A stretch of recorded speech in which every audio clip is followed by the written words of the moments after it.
Hello, I'm Amy Walker. Yes, I'm Amy Walker. Amy Walker, in it. Taiwan. Hello, I'm Amy Walker. I'm an actress most known for my accents, and today we're going to look at some British accents in films.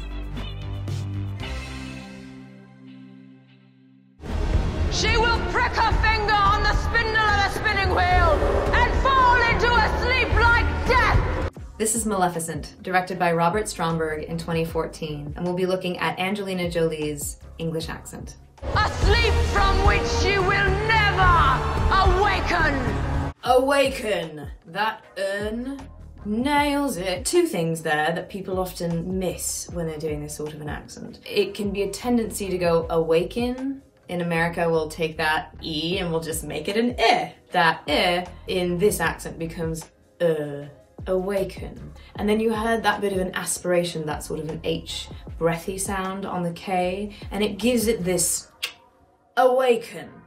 I had wings once, they were stolen from me.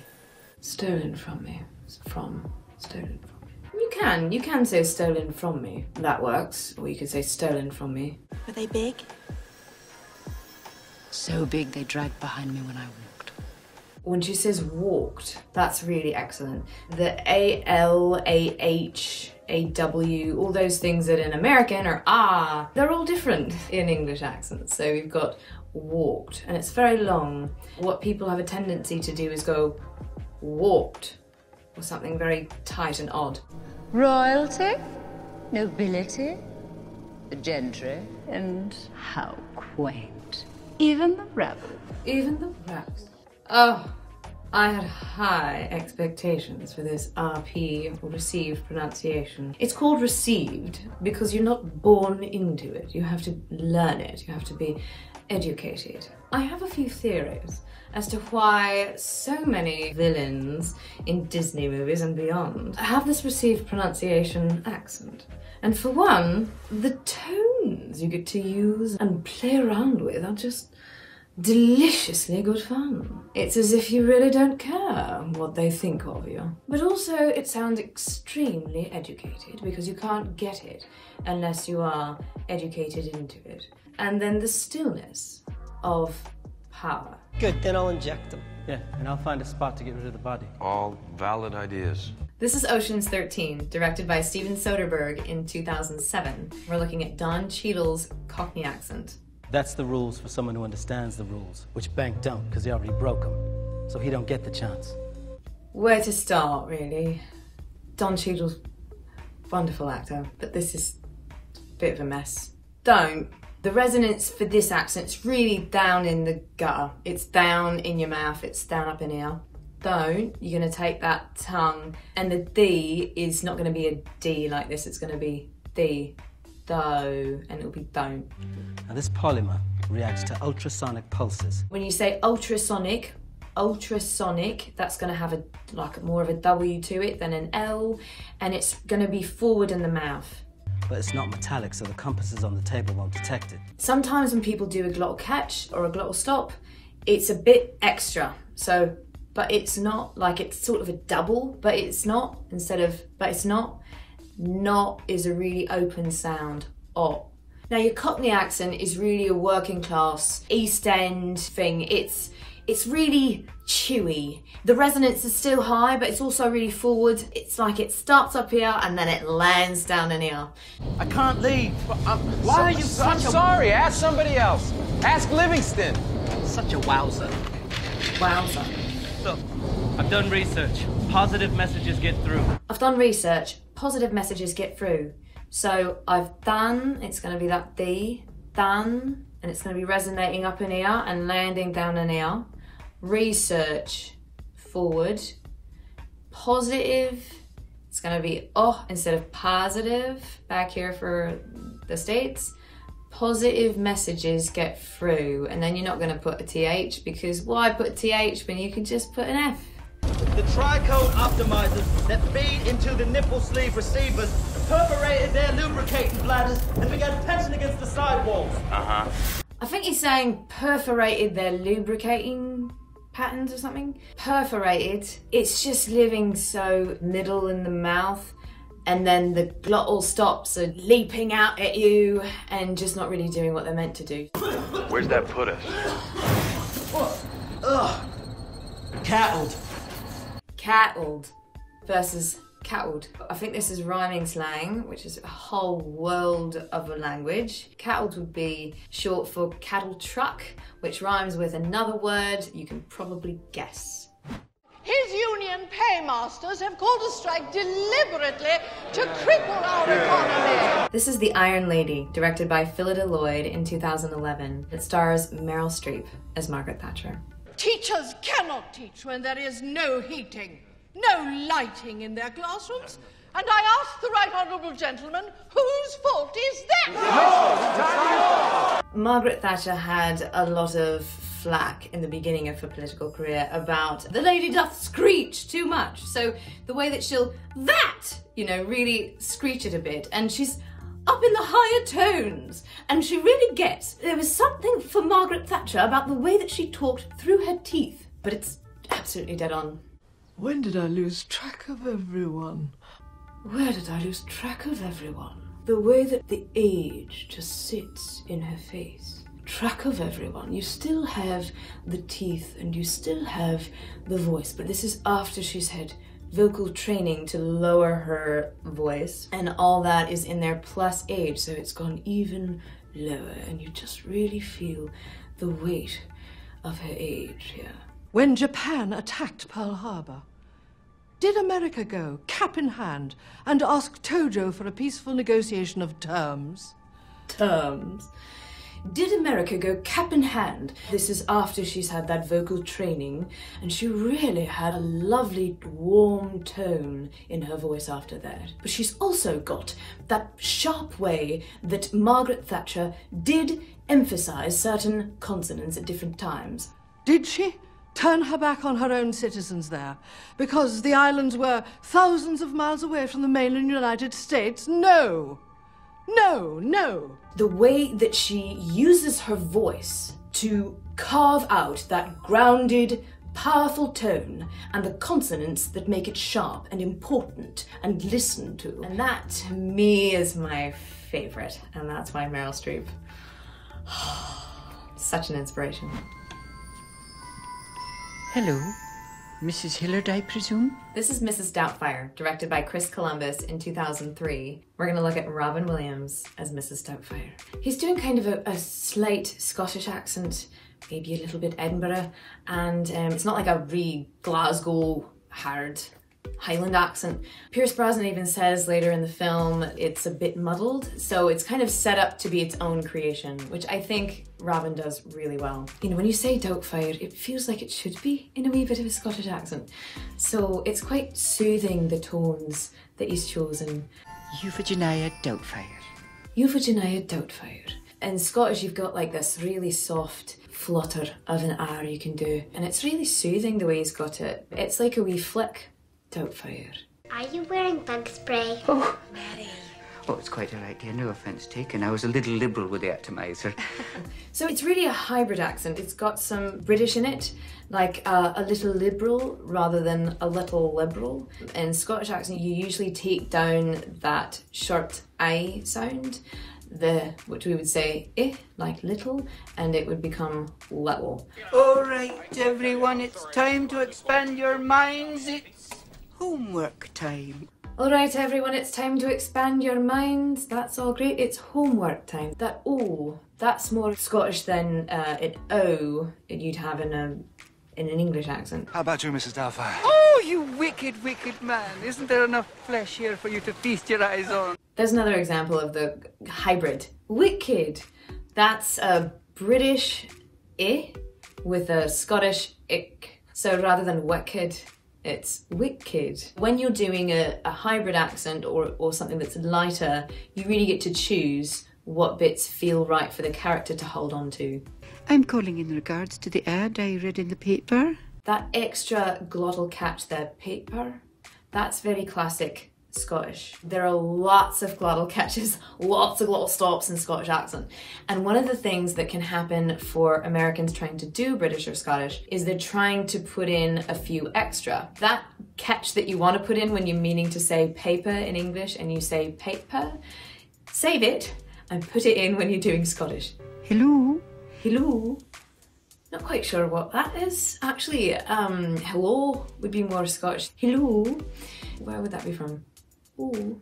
It's from Robinland, and then it'll settle into its character as the scene progresses. Happy birthday to me, happy birthday to me. This is Bridget Jones's Baby, directed by Sharon Maguire in 2016. We're looking at Renee Zellweger's English accent. She's originally from Texas. My birthday actually began the way of all my birthdays. One thing she's doing really well here is actually. So this is a little bit different to a glottal stop. I call it a glottal catch. Actually. It's a subtle thing that a lot of Americans miss when they're doing a British accent. If you just said actually and you got all the placement right, but you didn't do that catch, it's just not quite there. This is one of those things that if you're British doing an American accent can be a challenge to take out and just say actually and not actually. The truth was that by now, I thought I would have had a little baby to love with the chisel-jawed love of my life. Chisel-jawed. That's good. Or is a vowel that can be challenging for Americans to do in English because we don't have it. We don't say or, we say ah. But here you get to say or. It's much more forward in the mouth, and this is more of a standard British accent, you could say, sort of middle class. Isn't there some sort of statute of limitations about the number of sodding candles on a cake once you get to a certain age? It is possible to use the glottal catch too much. Sort of, you don't need it there, just sort of. Certain, it can just be certain. So when you get to a certain age, some sort of statute, it would be there. That is something that a lot of people do, is just put in a few too many British. It's not British, it's just British. I need you to see what Reuters is saying about the attacks on Ramallah. One thing that can be challenging is the difference between the American schwa, a standard American and then the British The difference between Ramallah and Ramallah is that slight difference, or like American versus American. The last barren husk in London. And of the two loves of my life, one is married and the other is dead. One thing she does really well here, there are so many different ways to pronounce consonants, and England loves them. And we've got dead. And that D, that softer D, she really nails. It's one of those subtleties that a lot of people miss. Like in American, in a standard, we'd say dead. Not even finish it. Dead. Or if we're really being emphatic, dead. But here, it's dead. It's just that bit softer, which is not essential. There might be times when you'd say dead, but here it feels perfect. Don't you see it? See what? The resemblance between us. This is The Parent Trap, directed by Nancy Meyers in 1998. It's about identical twins who were separated at birth, one of them raised in England, one raised in America. They're both played by Lindsay Lohan. It's rather picturesque, don't you think? So that's quite good. She says rather instead of rather, but picturesque, don't you think? She's got the melody right, don't you think? That's something that's really different, the way that questions are phrased in England versus in America. We'd say, don't you think? Check for fruits, check for vegetables. Go on. Go on. So the way she says that, oh, this really will tell you what class you're in here. The difference between oh, and O, somewhere in the middle. She's like not super duper ancient air sort of a thing, but oh, American resonates right in the middle of your mouth. It's down a little bit lower. Now I'm talking about the resonance. That's different to pitch. Pitch is how actually high or low you're talking, and regardless of pitch, if you're placing the resonance up higher, up in here, it tends to sound more cerebral or intelligent. Well, I doubt it, but thanks, and thanks for bringing me here, Martin. Well, I doubt it, but thanks, and thanks for bringing me here, Martin. All those sounds are really riding up in here, as opposed to when she says doubt, and she's doing that nice soft T, instead of doubt. I doubt it. It flows so smoothly. If I did it without the resonance, well, I doubt it, but thanks. it just doesn't quite have that edge, and that's something that can be challenging for people. I'll teach you to be me, and you teach me to be you. Look, I can do you already. Yes, you want to know the difference between us? I have class and you don't. When she says class, if you say class without the resonance, it sounds like K-L-O-S-S. Class. R versus R. Almost put an R in it. Class. He belongs to my friend, the one I was telling you about. I can't imagine how he got into my suitcase. One of the things that can be really tricky is to get can and can't down correctly. You have to be a bit careful with can't particularly, because if it's too short, it can sound like a different word. So here she says can't, the resonance is down, can't, instead of can't. Any of your pictures ruined? When she says, any of your pictures ruined, it is a British melody, but that probably wouldn't be the one you would use. You'd probably use, any of your pictures ruined.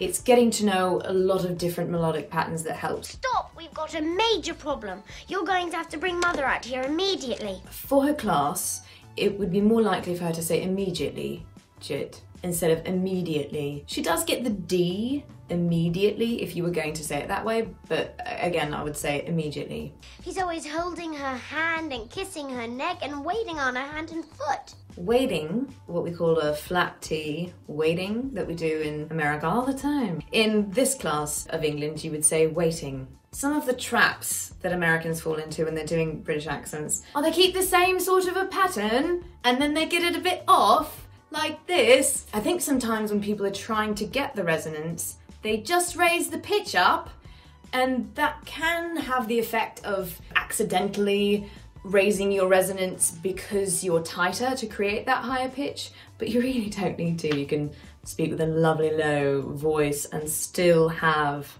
that resonance. Not the artful postures of love, but love that overthrows life. This is Shakespeare in Love, directed by John Madden in 1998. And we're looking at Gwyneth Paltrow's English accent. Unbiddable, ungovernable, like a riot in the heart, and nothing to be done, come ruin or rapture. Gwyneth is doing a marvellous job of keeping the resonance there, of things like rapture has that glottal catch. I call it a catch, I distinguish between them because a glottal stop, it's so much harder, but rapture, it just gives it like this little nudge, rapture, love. And you hear the difference of keeping the resonance high, love, versus love. Not the artful postures of love. When she says not the artful postures of love, that extra bit of breath, it's one of those subtle things that people can often miss. Like I just said, subtle. That extra little puff of air. It's not subtle, it's subtle. And it's part of what she's chosen for this character. It wouldn't be for every English accent, but it's really appropriate for what she's doing here. Playhouses are not for well-born ladies. Oh, I'm not so well-born. Well-mannered is the same as well-born. So you can see how when she says, I'm not so well-born, her lips are forward, and they need to be because this accent, as much as it's resonating up here, the sounds are really forward in the mouth. In American, we pull the lips back for things like born, so not so well-born is going to be really forward. And you can't do that unless you're doing the posturing that she's got. What the director has chosen here is something that we can understand and identify with that just doesn't sound contemporary. It's got a really sort of a timeless classical feel, which is really appropriate for the piece. Hi everyone, welcome to my wedding. This is Imagine Me and You, directed by Ol Parker in 2005. We're looking at Piper Parabo's English accent. Rachel, how did your flowers? I did. My flowers are nice. The way she says Rachel, taking that L out and giving it a W, or doing a bit of both, Rachel, that's really good. She says the flowers are nice. Flowers, that's really great. And then nice, she drops the resonance down a little bit, but it's pretty good. Nice versus nice. My ring. I was getting some of this patch crap and your wedding ring. It fell off. It can be challenging for people to get the off being very forward, and she's really nailing it here. It fell off versus it fell off, because in American you'd be used to doing your ah more open, but she's really getting that off being forward with the lower lip. The old jokes really are the best, aren't they? I'm wrong. Oh, that's lovely. The way she says best, the best, with that little bit of extra oomph to it. That's some of the subtle things that people often miss. It's not English to say best, but the way she says the best, you know, just gives a little bit of a goose to it. Hi. This is Luce. She's a florist. She says florist. You can say florist, you can also say florist, but that'd be a bit more upper class, so this works. It's similar to florist in the East Coast. Florist, florist. I invited someone to dinner Friday, that florist, Luce. So now we've got florist, which feels a little more on. Same word, I would just do this one for the other one as well. Oh, great, I'll cook. Please don't. The please don't, having it live up in here. This is more of a sort of upper middle class resonance up here. Don't. The lower the class, the more you bring it down, but the higher, the more you just smile through it. Please don't. There you go, it's totally on. There you go, it's totally on. So the way she does that, go, instead of go in American, or go in more of a Cockney, really tells her class. There you go, it's totally on. You can do all that smiling through your teeth. 400? 400? That's a really particular English melody, and it's not super common, so she's doing a really good job here of getting to know lots of different English melodies so she doesn't get stuck in one pattern. It's really connected with all of what she's going through emotionally here. I hope you've enjoyed this and learned something. Maybe tried on a few British accents of your own. And maybe next time you'll look at all the detail that goes into creating the voice of the character, including the accent.